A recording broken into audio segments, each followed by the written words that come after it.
My name is Linda Johnson. I'm 38 years old and work as an accounting consultant based in Chicago. I've just landed at O'Hare International Airport, feeling the air of my hometown on my skin for the first time in 6 months. Having completed a long overseas business trip, I'm filled with a mix of relief at finally being able to return to my family and anxiety about what I'm about to see.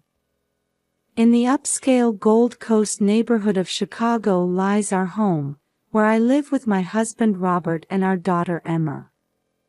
Although we've only spent 10 years of our married life in this city, it has become our hometown. My career at Ernst & Young got off to a smooth start after obtaining my MBA. I worked tirelessly as a newcomer, gradually building up my achievements. Now, I'm entrusted with international projects, which means more overseas business trips. While I find my work fulfilling, I'm troubled by the dilemma of having less time with my family. My husband Robert is 40 years old and works as a tax consultant at Deloitte. A Northwestern University graduate, he has a serious and steady personality. We met when I visited his company as a client. Our relationship started as a professional one, but we were drawn to each other's similar values, which led to our marriage. And then there's Emma, our precious treasure. Our 5-year-old daughter has brought us happiness and joy.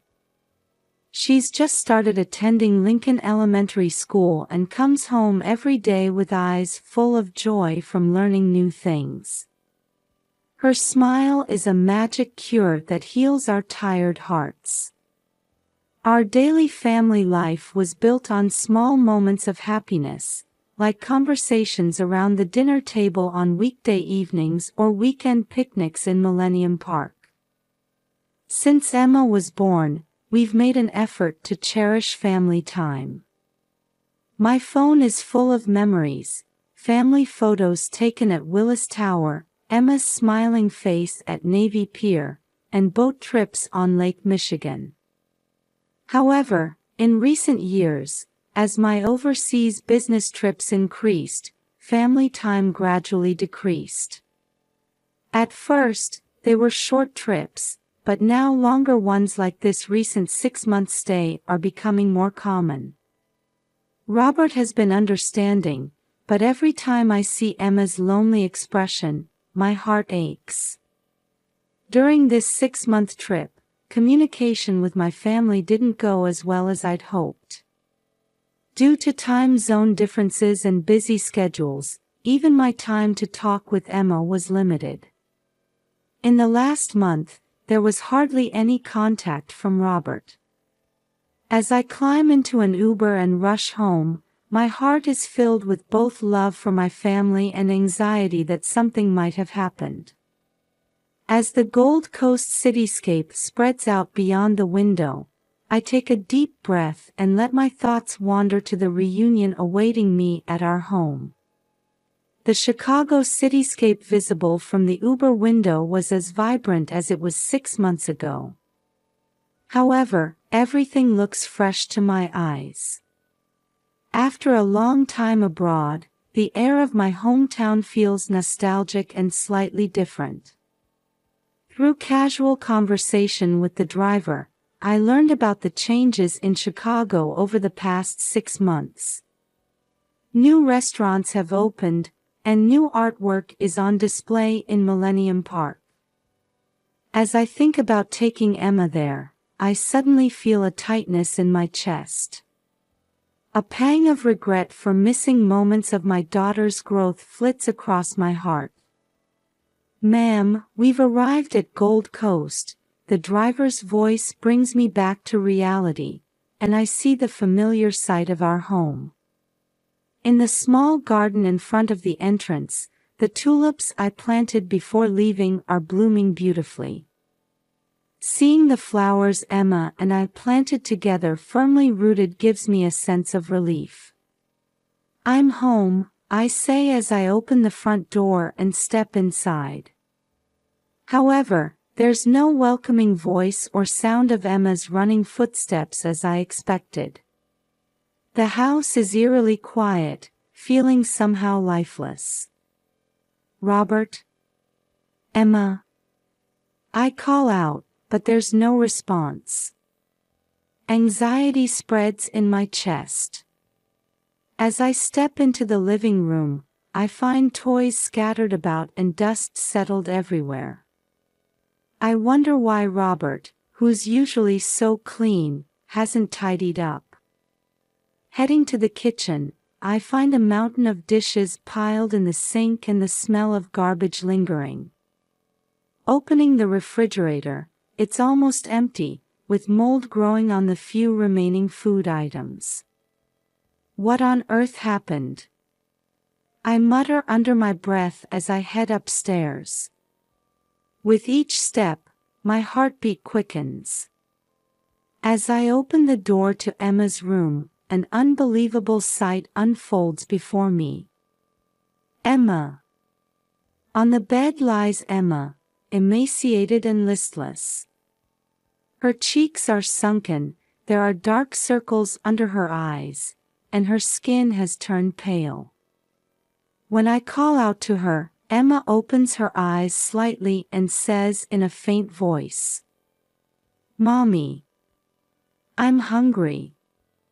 Those words make my heart feel like it's about to burst. I quickly lift Emma up, shocked by how light she feels. Her body is nothing but skin and bones. There's no trace of the active, healthy daughter I said goodbye to 6 months ago. It's okay, Emma. Mommy will take care of everything. While holding Emma close, I search for Robert. There's no answer when I knock on the master bedroom door. Fearfully opening the door, I find Robert in a drastically changed state. His beard is overgrown, his hair disheveled, and his eyes vacant. Robert sits on the bed, staring at the wall like a doll. Robert. What happened? Why is Emma? Even when I call out to him, Robert doesn't react. He just repeats in a faint voice. Ashley. Why?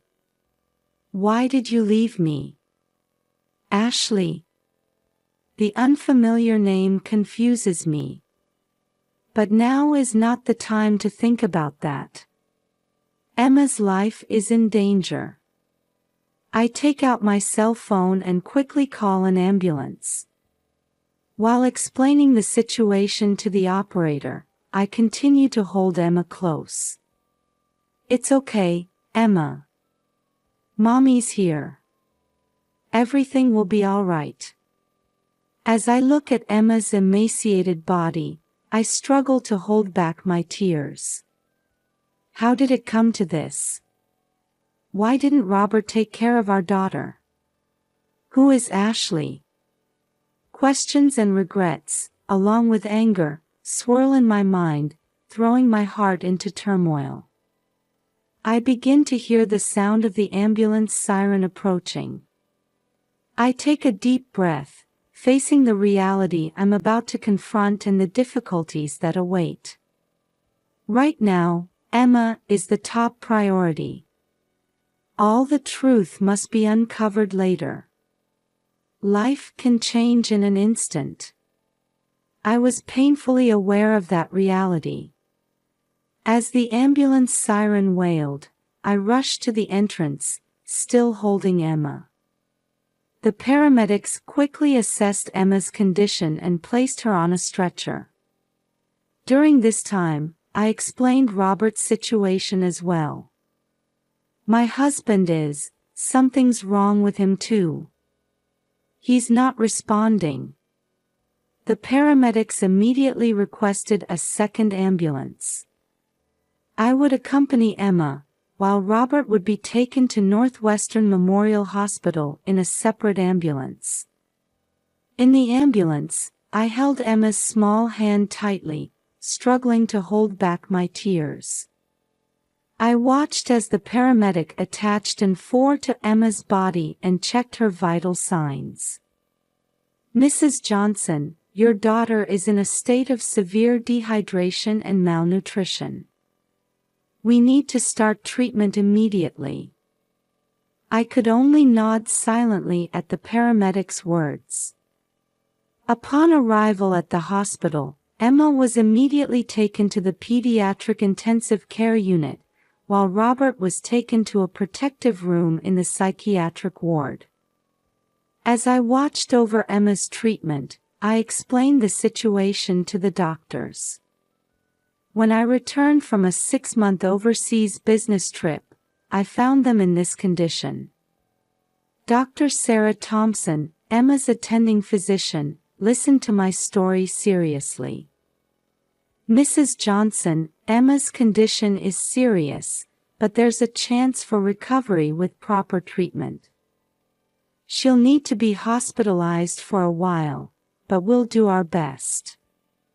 Dr. Thompson's words gave me some relief, but my feelings were still complex.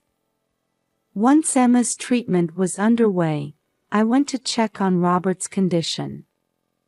Dr. Michael Brown, the psychiatrist, explained Robert's state to me. "Robert seems to be in a severe state of depression. We're also seeing signs of alcohol and drug addiction. He'll need detailed examinations and treatment." Hearing these words, I was shocked. I never imagined Robert would turn to alcohol or drugs. "Linda, I recommend contacting your family and friends for support. Don't try to handle this situation alone." Following Dr. Brown's advice, I contacted my parents and Robert's parents. Everyone was shocked and agreed to come to the hospital immediately. A few hours later, after confirming that Emma and Robert's conditions had temporarily stabilized, I decided to return home. I thought I might find some clues if I searched the house more thoroughly. Back at home, I was once again appalled by the state of disarray. On the living room table, several empty whiskey bottles were scattered. Bills and collection notices were strewn across the floor, including a termination notice from Robert's company, Deloitte. What on earth happened? With trembling hands, I picked up the documents and read through them. There was a note stating that Robert had leaked confidential company information to an outsider. The termination appeared to have happened about 4 months ago. As I continued searching, I found Robert's laptop. The password was our wedding anniversary date. I could easily open it. Checking his emails, I found a large number of exchanges with an unknown woman. A 28-year-old woman named Ashley. At first, the emails were work-related, but they gradually became more intimate. It can't be. An indescribable pain shot through my chest. Robert's affair. And did he leak confidential information because of his relationship with this woman? The last email was from about a month ago. "Ashley, why did you abandon me? I can't live without you." There were multiple one-sided messages from Robert, but no replies from Ashley. As all the truths come to light, anger, sadness, and a deep sense of disappointment well up inside me. Robert, who endangered Emma's life and destroyed our family. Yet, at the same time, I can't help but worry about his mental state. My cell phone rings with a call from the hospital. Emma has regained consciousness and is calling my name. "I'll be right there."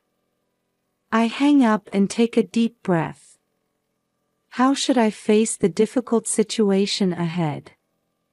But now, I must be strong for Emma's sake.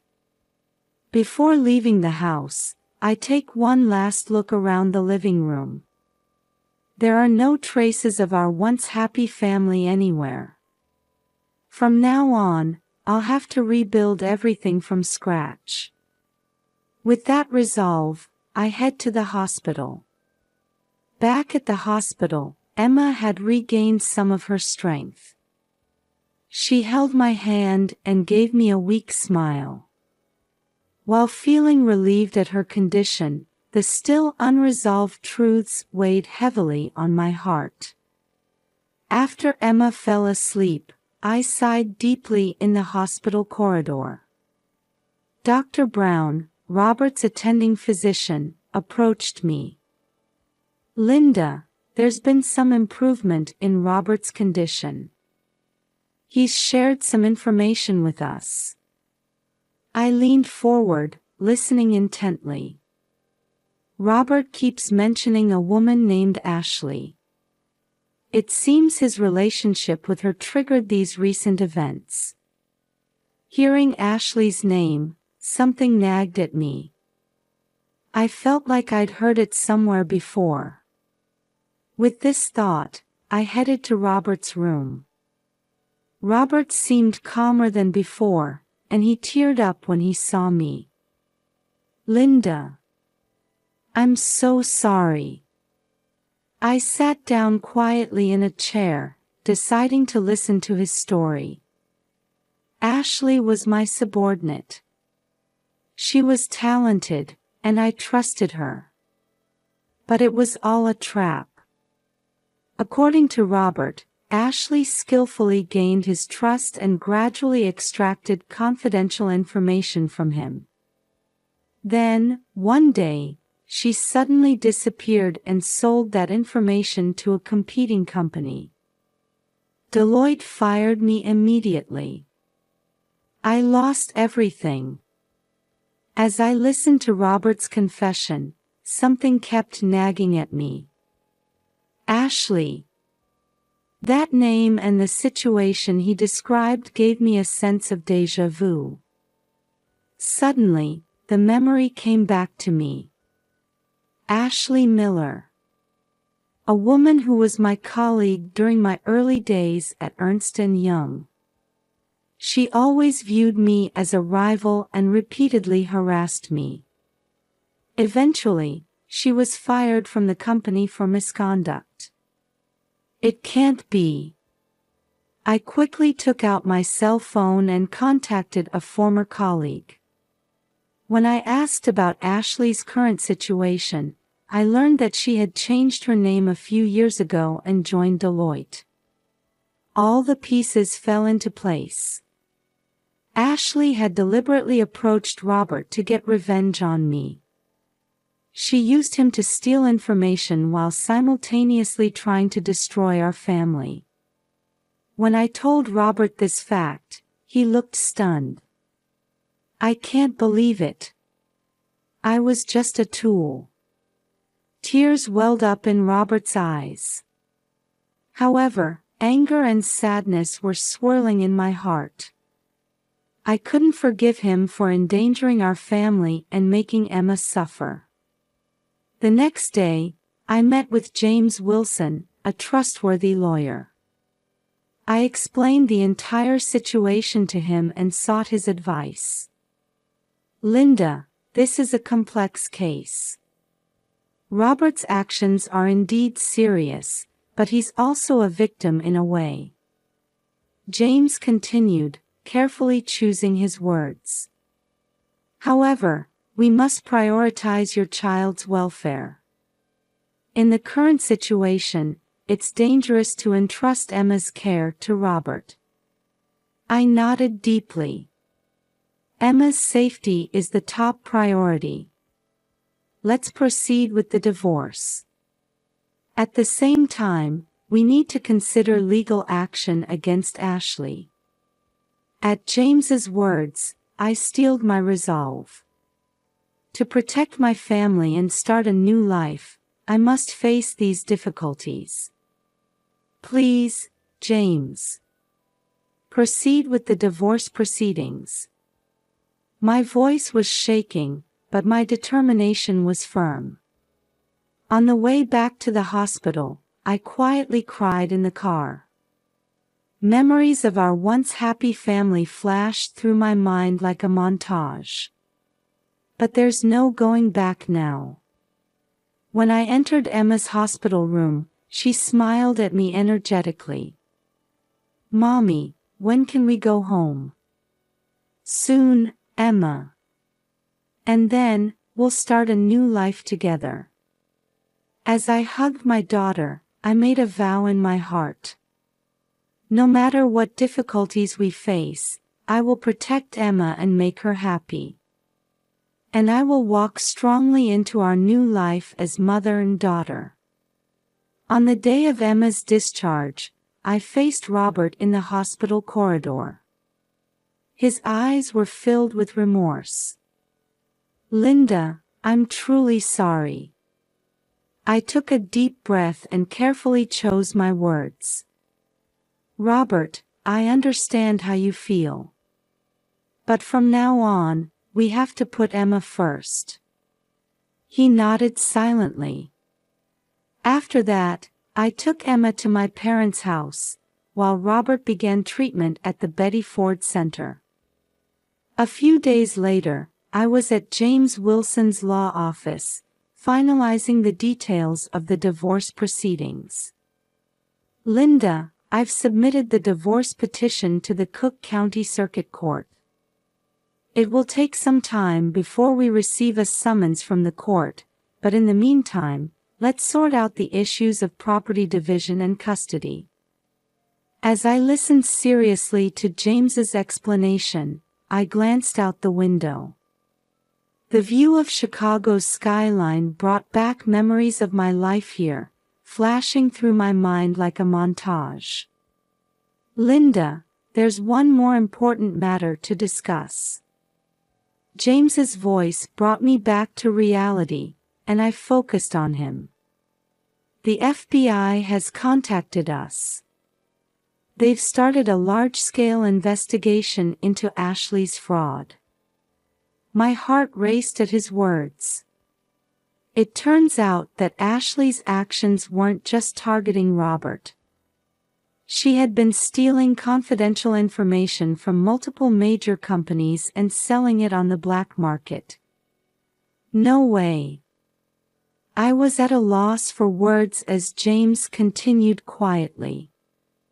"The FBI has begun tracking Ashley, but it's highly likely she's already fled the country. Linda, you may be asked to testify as a witness." That night, after putting Emma to bed, I sat alone in the living room, reflecting on the events of the past few weeks. Suddenly, my cell phone rang. It was an unknown number. "Hello, this is Linda Johnson." "Linda, it's me. Ashley." I caught my breath at the sound of her voice. "Why are you calling me?" I wanted to apologize and explain. Ashley's voice sounded tired, unlike her usual assertive tone. "My actions were wrong. I was possessed by jealousy and a desire for revenge against you, and I did something unforgivable." I listened silently.